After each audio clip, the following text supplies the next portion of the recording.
दीपक आबा साळुंखे यांना एक मोठा धक्का। त्यांचा मुलगा जवळा गटामधून पराभूत झालेला आहे। यशराज साळुंखे पराभूत झाले। सांगोळा या ठिकाणून ही बातमी आपण बघितली। त्यानंतर वेंगुर्लामध्ये आडेली गणातनं अपक्ष नितीन मांजरेकर हे विजयी झालेत, तर परुळे गणामधून शिंदेच्या सेनेचे सचिन देसाई हे विजयी झालेत। वेंगुर्ला मापड गणामधून शिंदेच्या शिवसेनेचे उमेदवार या ठिकाणी विजयी झालेत।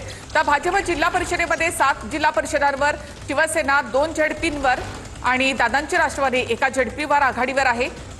तर महाविकास आघाडीमधल्या 3ही पक्षांमधून फक्त काँग्रेस 2 ठिकाणी 2 जिल्हा परिषदांवर आघाडीवर आहे।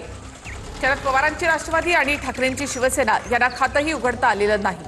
जिल्हा परिषदांमध्ये आतापर्यंत कोणाला किती आकडे आहेत ते आपण बघितलं। त्यानंतर पंचायत समितीमध्ये भाजपला 35 आतापर्यंत, शिंदेची शिवसेना 22, दादांची राष्ट्रवादी 20 जागांसकट आघाडीवर, तर महाविकास आघाडीमध्ये काँग्रेस 8 जागांवर, राष्ट्रवादी काँग्रेस म्हणजे शरद पवारांची राष्ट्रवादी 8 जागांवर, तर ठाकरेंची सेना 5 जागांवर पंचायत समितीत आतापर्यंत। तर पुन्हा एकदा पंचायत समितीचा हा कल आपण या ठिकाणी पाहूयात। महाविकास आघाडी आणि महायुतीमध्ये इथे महायुतीचं वरचढ ठरल्याचं पाहायला मिळतं। भाजप 35, शिंदेची शिवसेना 22 आणि राष्ट्रवादी 20 जागांवर आघाडीवर, तर दुसऱ्या बाजूला महाविकास आघाडीमधील 3ही पक्ष इथे शरद पवार 8 जागांवर, काँग्रेस 8 आणि ठाकरेंची शिवसेना 5 जागांवर या ठिकाणी आघाडीवर आहे।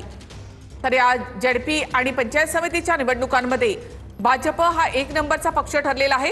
दुसऱ्या क्रमांकावर आहे ती शिंदेची शिवसेना।